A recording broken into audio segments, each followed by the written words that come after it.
자, 이번 시간은 고전소설 6강 강도 몽유록입니다. 자, 일단 제목이 무슨 의미인지 한번 먼저 볼까요? 여기에서 말하는 강도라는 것은 뭐냐면 강화도야, 강화도. 그리고 거기에서 어떻다? 몽유록. 그러니까 이 몽유록이라는 것은 꿈을 꾸는 내용의 소설을 몽유록이라고 하는 거거든. 알겠죠? 그래서 제목에서 말하고자 하는 것은 어떤 거냐면 사실 왜 강화도냐? 얘가 요게 중요해요.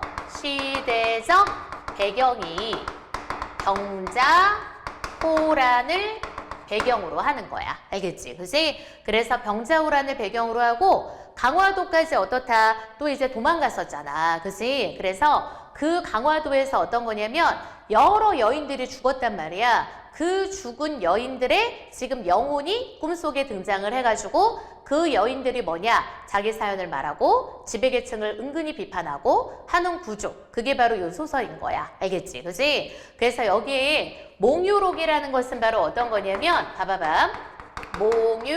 몽유록계 소설이라는 게 있어. 얘는 뭐냐? 환몽 구조가 나타나는 소설이고 환몽 구조라는 것은 현실, 꿈, 현실 이렇게 전개되는 걸 환몽 구조라 그러거든. 알겠지? 근데 이게 그 혹시나 뭐 보기에 있잖아. 다른 소설을 넣어서 비교하는 문제가 나올 수도 있단 말이야. 충분히. 뭐랑 비교를 하는 거냐?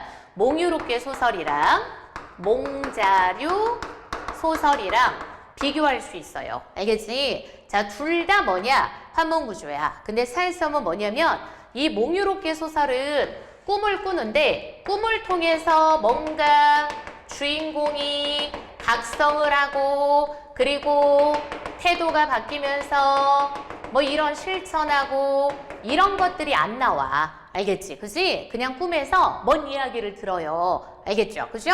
그래서 그냥 듣고 그리고 그냥 끝나는 거야. 알겠지? 그지? 막 탄식하면서 끝나거나 그런 게 바로 몽유록계야. 알겠죠? 근데 반면에 몽자루 소설이라는 것은 어떤 거냐면 똑같이 환몽 구조를 취하는데 그 꿈이 뭐의 계기가 되느냐? 주인공의 각성의 계기가 돼.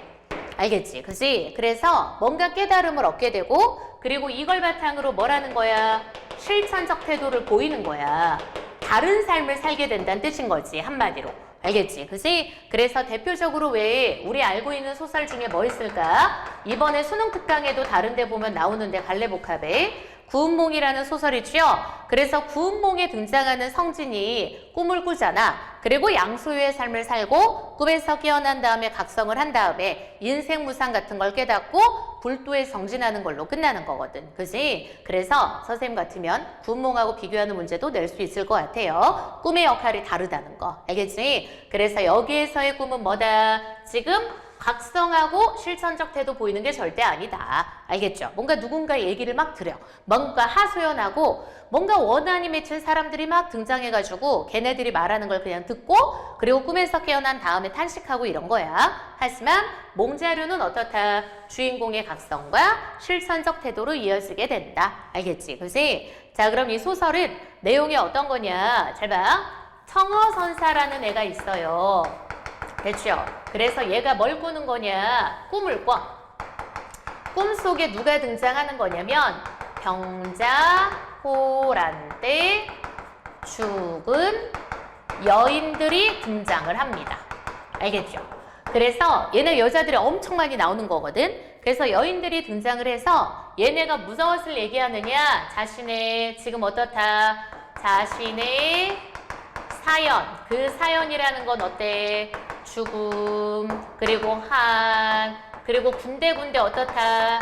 지배계층에 대한 비판, 요런 것들. 알겠지? 그치? 그래서 이런 것들을 하는 게 나타나는 거야. 알겠죠? 그럼 이걸 통해서 여인의 한이 느껴지는 거지. 그치? 자, 그래서 그렇게 죽은 여인들이 등장하는데 여기에는 있잖아. 우리 EBS 교재 부분에는 3명이 나타나. 누가 등장하느냐? 일단 첫 번째, 김유의 아내, 곧 김경징의 어머니가 등장합니다. 됐죠? 자, 그리고 두 번째 누가 등장하냐? 김경징의 아내. 다 실존 인물들이에요. 됐지? 그리고 세 번째는 누가 등장하냐?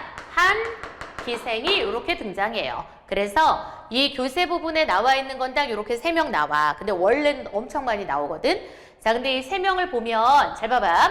김유라는 사람의 아내가 나와. 그 김유가 당시 영의정이었었는데 요 아내 말은 어떤 거냐면 아니 지 새끼가 김경진이 능력도 없는데 김유가 김경진에게 뭘 맡겼다는 거냐? 당시에 임무를 맡겼다는 거야. 거기 지금 군사 임무를. 그치? 아니 근데 지 아들이 능력도 없는데 자기 남편이 어때? 사사로운 감정에 휘말려서 지 아들한테 그렇게 막중한 임무를 맡겼고 근데 지 아들은 망나니이고 그죠?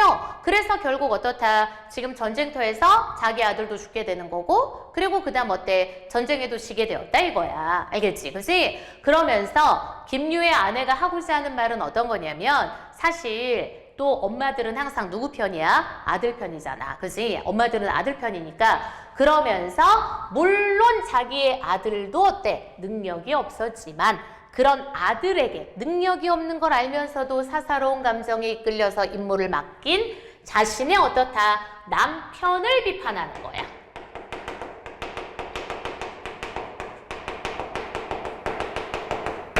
됐죠? 그지? 엄마들은 아들 편이니까. 그지? 자, 그 다음 이제 두 번째. 김경진의 아내가 나타나. 그럼 이제 김경진의 아내도 있잖아.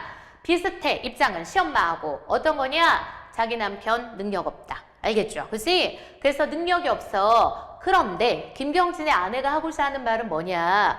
당시에 자기 남편보다 더한 새끼들이 있었는데 걔네들은 벌을 안 받고 우리 남편만 죽었다 이거야. 그러면서 지배층을 비판하는 거야. 알겠지? 그치? 자, 그래서 김경진의 아내는 지금 어떠냐? 지배, 계층, 당시의 불이한, 그치? 얘를 비판해. 알겠죠? 됐죠? 자, 그리고 둘의 공통점. 공통점은 뭐냐? 둘 다 누가?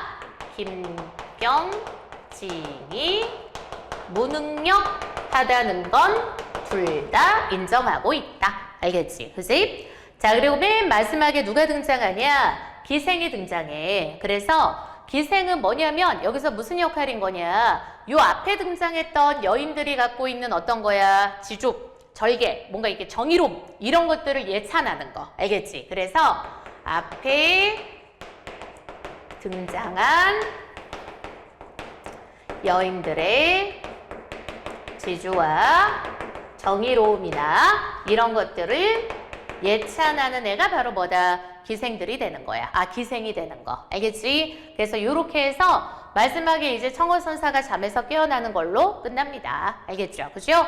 그래서 이게 작가 썰이 다양한데 여자가 썼다기보다는 당시의 지배계층에 대한 비판적 생각을 갖고 있었던 남성이 쓰지 않았을까? 여자를 내세워가지고 이렇게 하지 않았을까?